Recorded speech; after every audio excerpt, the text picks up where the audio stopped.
సమూయేలు గారు బాధపడుతూ ప్రార్థన చేస్తాడు. ఏమనంటే, ప్రభువా నీ యొక్క ప్రజల కొరకు వాళ్ళు కోరుకున్నారని ఒక వ్యక్తిని నువ్వు కోరుకుని రాజు చేసో, అతడు నువ్వు చెప్పిన మాట వినక పడిపోయాడని బాధపడతాడు. అప్పుడు యెహోవా దేవుడు అంటాడు, నువ్వు ఎంతకాలం అని దుఃఖిస్తావు, బాధపడతావు, నేను యెషయా కుమారుని ఎన్నుకున్నాను అంటాడు.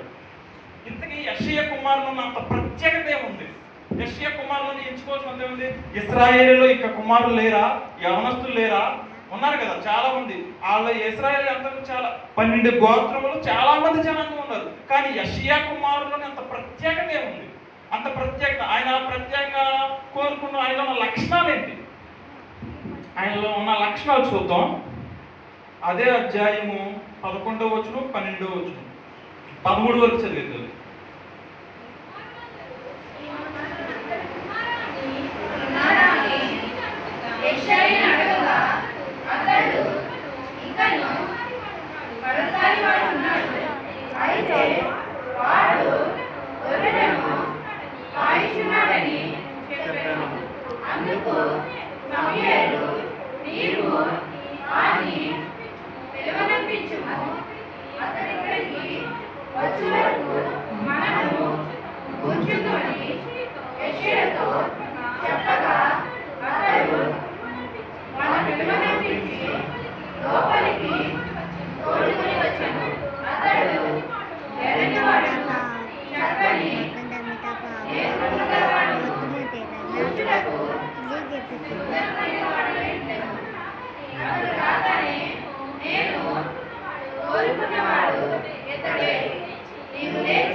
ప్రియమైన సంఘం, ఇక్కడ సమూయేలు గారు దావీదు గారు యెషయా ఇంటికి వెళ్ళారు.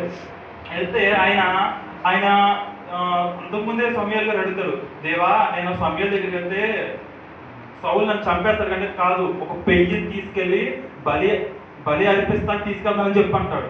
అది బలి పెయ్యి అనేది ఒక సాగు మాత్రమే, అది ఒక వంక. ఎవరిని కలవటానికి దావీదు గారిని కలవటానికి. కానీ ఈ పెయ్యి అనేది ఒక వంక. అదంతే.